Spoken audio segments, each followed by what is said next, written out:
Each of these YouTubers are using a sneaky trick in the videos you can see on screen right now. Can you guess what it is? All of them went from regular everyday people to some of the most loved creators on the planet. But something they don't have in common is the time it took them to hit extreme levels of growth. Why did some blow up so fast whilst others took years to get anywhere? And what was it they all eventually discovered that enabled them to generate millions of views with every video they made? I wanted to find out, so I analysed hundreds of videos and discovered 4 sneaky tricks that didn't just transform their content, but actually force you to like them more. In fact, using these things could be the game changer you've been waiting for, with one of them being potentially the best news you've ever heard, because it will fill you with confidence and give you more ideas. Talking of game changers, let's start with the first trick a YouTuber used to create what I consider to be a game-changing video for them, and it blows my mind that more people are not talking about this because it is genius. Ryan Trahan was doing well as a creator, but he had a problem in that some of his videos would do amazing and others not so much. To pile on the pressure, there was another gigantic issue which you're probably going to come up against too. And that's when you're in a niche where the answer to more views seems to be spend more money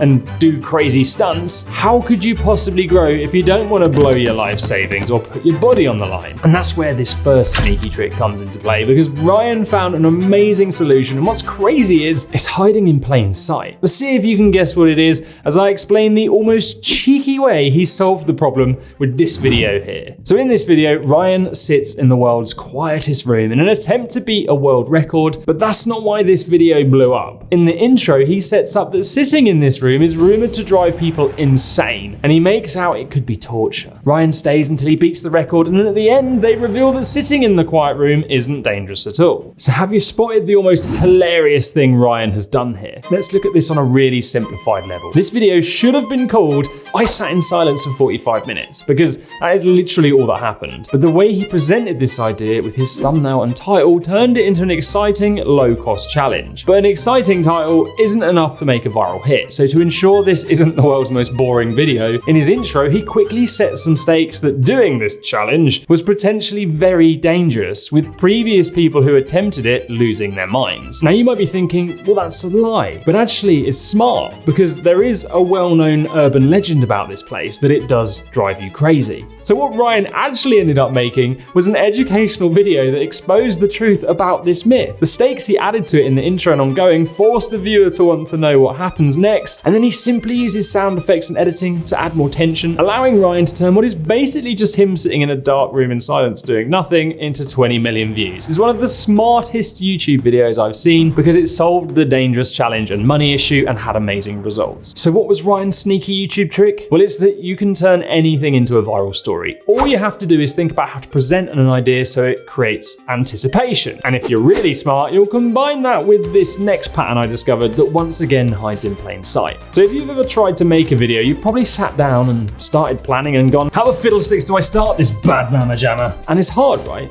But the biggest YouTubers in the world figured out something super simple that enables them to get really high retention, solve this problem, and allows them to create the perfect introduction every time. And what's funny is you're gonna start spotting this everywhere now because many of them are using it in every video they make.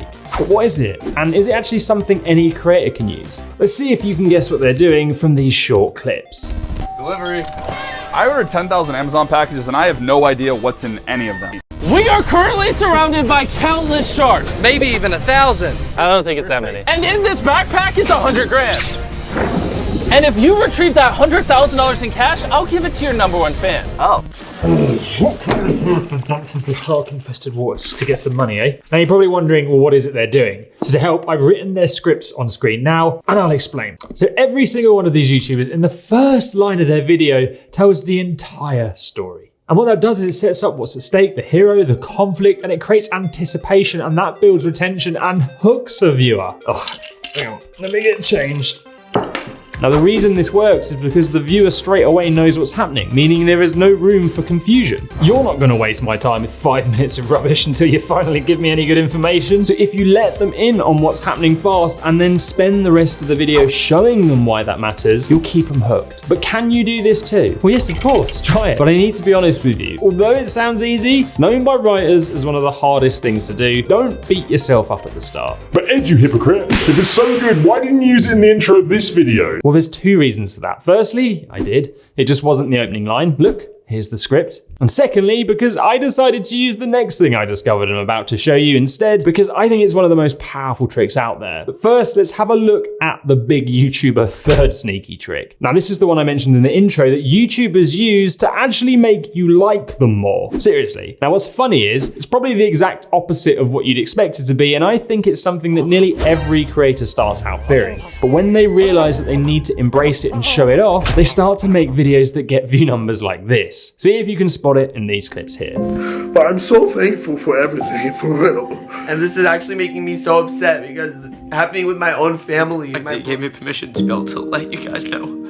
Did you guess it? Let me drop you some more hints. You know that person you follow on social media who's super hot and has the perfect body and is always on holiday? How do they make you feel? Not great, right? And let's be honest, do you even like them? No, you don't. You just seem to torture yourself following them. But sadly, this kind of content has set up the idea that people have to show themselves being perfect. And as you're about to find out, it's literally the opposite. I mean, which do you prefer from these two stories? Story 1. At the age of 10, John took to the streets to sell Christmas cards to help support his family.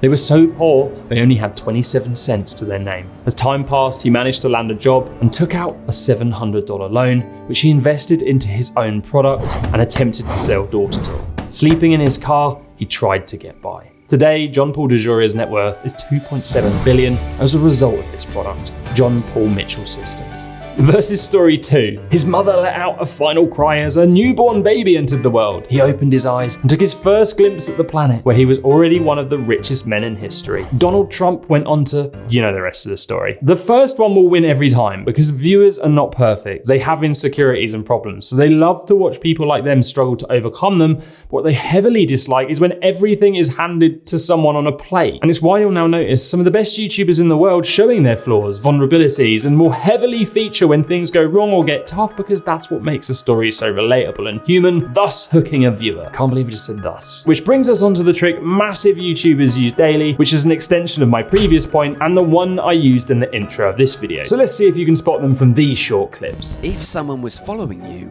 do you think you'd notice? What would you do if you only had 7 days to live? How would you like to make millions by pressing a few buttons on your computer? Did you spot it? Those videos play off one of the sneakiest retention hacks you'll ever find, and it's to do with the viewer's brain. To really understand this, try this next. The next time you watch a good film or a TV show or a great YouTube video, try and catch yourself talking to yourself. Now, I promise you will do this. What you'll find is, as you watch along, you'll start to put yourself in a character's shoes as you see their flaws in yourself. And the result of this is, in your mind, you literally become the hero in the story and you start questioning their actions. Questions like, if my parents had died when I was young, what would have happened to me? Would I have wasted all my money on supercars? Or would I have tried to defend Gotham? Would I take a throat sweet to sort out my croaky voice? Or would I just embrace it? And that's what these YouTubers' sneaky intros do super fast. They show a situation the viewer will relate to, which fires up their brain and makes the viewer talk to themselves and say, I do that, or oh gosh, that's me, or could I live without social media? And then they're all suddenly pulled into the content and boom, another viral hit. And that is the ultimate trick these top YouTubers all understand very well. A video shouldn't be a one-sided lecture, it should become a two-way conversation that fires up the viewer's internal dialogue. And the simplest way to achieve this can be to ask the viewer a question in your intro. So why was it some of these creators blew up so fast whilst others took years to get anywhere? Well, there's a lot of reasons, but in truth, the simple pattern you'll find on top YouTube channels is a combination of all of these 4 things you've learned about today, and the fact that they all just took different lengths of times to discover that the more relatable your videos, the more human you are, the more you think outside the box and overcome your problems, and the more your videos start to feel like a two-way conversation with your viewers, the better you become at hooking people and the faster you'll grow. But there's still one gigantic issue that everyone faces, and it's this. You now know some of the most powerful tricks to hook viewers going, but if you can't deliver that information in an engaging way, it's useless. So to make sure you're equipped to really take advantage of all of the things I've just taught you, watch this video here to learn how 2 of the biggest YouTubers on the planet hook viewers with some simple tricks you're gonna love.